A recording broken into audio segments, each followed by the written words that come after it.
His channel has been around for over 3 years, and this is the first Spider-Man story we've ever covered. It's a good one, especially at the end. Support this comic book series by visiting your LCS. My name is Doran. This is SCM Comics. We are continuing our coverage of Age of Revelation with Radioactive Spider-Man #1. Our story starts off just like almost every other story in the Age of Revelation starts off. X years, which is 10 years from now at the Age of Revelation. We're in NYC because it's a Spider-Man comic. And in the narration box, he says he loves New York and everything about it. And he could never leave it, even though New York is deep in the Revelation territories. So now this is pretty much a mutant town. But not every mutant agrees with Revelation as an explosion happens. As this fiery mutant is yelling death to the Genarchy. I'm just making up words now, huh? And we see that there are levels to being a mutant in the Revelation territories. Because this other mutant is yelling, help! It's a low lock. Who's power forward? Who can help us? So it seems like just like in regular society, there are high class mutants, middle class mutants, and lower class mutants. And there are also people that have really useful powers and people that have really crappy powers. But don't worry, because Revelation has a group that is designed to stop these mutants. And they are the PDC, whatever the hell that means. And they don't mess around. They're not trying to capture this mutant. No, they're trying to take this mutant out. So right before one of these PDC mutants is about to blast a fiery mutant, the fiery mutant and him are both, or it could be her, who knows, are webbed up by who else? Radioactive Spider-Man, who has additional limbs.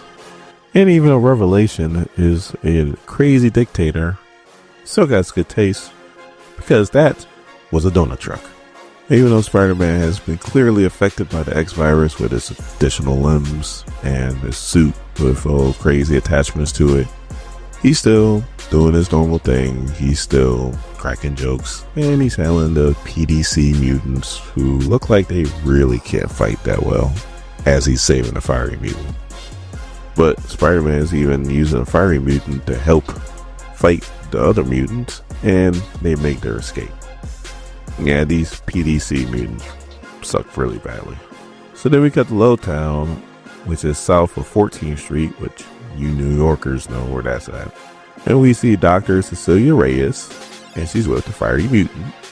And she's telling him that what he tried to do was very stupid, and he shouldn't have did it. So the fiery mutant starts talking about Spider-Man, and he's just like, why does he risk being here when he's not even a mutant? And Cecilia Reyes is like, he kind of is in every way that matters. So then we see her making her way through the city. Looks like she's trying to make her way home. And home is where Spider-Man's home's at. And yeah, he looks horrible. He's getting out the shower, and we see that Peter and Cecilia got a thing going on. Now, as Spider-Man says in his thought bubbles, that he's always been radioactive. I mean, obviously it was a radioactive spider that bit him, they gave him his powers. So what Cecilia's been doing is giving him more radiation to stave off the effects of the X virus. Even though he has radiation in his blood and his body, giving him more radiation, of course, has its own side effects. Now, for you guys who aren't familiar with Cecilia Reyes, her mutant power is she has like a force field that goes around her. Kind of similar to the Invisible Woman's powers, but not nearly as powerful. So every time she gives him a radiation treatment, she's protected from the radiation, but it hurts Spider-Man really badly, and he bleeds from a different place every time. As we see this time, he bleeds from his eye, his nose, and his mouth. And she even says, one day, this is going to kill you. And he goes, not today it isn't. So it's either death by radiation or death by the X virus. So he doesn't even have time to put on his clothes when all of a sudden there's an alert that goes off at the other lab. And Cecilia's like, is there a reactor leak or something like that? And Spider-Man's like, help me up. And he looks and he's like, no, there's biosignatures, 5 of them. I gotta go. And she's like, you just had your radiation treatment. And Spider-Man's like, I know, but it's the other lab, so I have to go. So now we cut to the Manhattan Bridge. Well, formerly the Manhattan Bridge, which is where the second lab is at. Now, this lab used to belong to Mr. Sinister. And these mutants know enough about Mr. Sinister to know that these labs have something cooking in there that they won't. So as they break in, they see a chamber, and one of the mutants is like, nobody's been out here for years, so somebody can't be alive in there. And one of the mutants like, are you scared of corpses? And he goes, no. Then let's find out, because there has to be something good in here, dead or alive. And then Spider-Man shows up and is like, you really don't want to mess with that particular chamber. And he drops one of them dead on her face, and he's letting them know, like, you open that up, you're going to die. Now, these mutants are putting up just a little bit better of a fight, but again, this is Spider-Man, so he's handling pretty easily. So Spider-Man's fighting the big blue guy. He's handling his business. He kicks the bejesus out of him. All of a sudden, Cecilia's like, hey, you might not want to kick that guy too hard anymore, because if my force field takes another hit like that, this is about to be nap time. So let's try to wrap this up pretty quick. Now, one guy has lasers coming out of all of his fingers, and he hits Spider-Man a few times. He jumps towards Cecilia. She puts up her force field to protect him.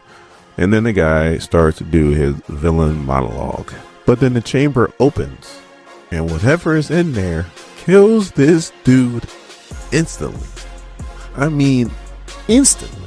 So Cecilia puts up her force field as they watch the other 4 people die gruesomely by whatever's in there. So Peter tells Cecilia to lower the force field, and she goes, are you sure? He goes, yeah, it's over. Besides, I need to talk to her. So Cecilia's like, is that a good idea? And he goes, I don't know, but if it's not, you need to run. So also he goes, hey, pretty lady, did you have a nice nap? And it's Aunt May, and she goes, Peter, oh yes, I feel quite refreshed. Why are you wearing that ridiculous costume? And Peter's like, just doing a trial run for Halloween. Scary, right? And she's like, don't eat too much candy. He goes, I won't, Aunt May. I promise. Aunt May got turned into a monster with the X virus.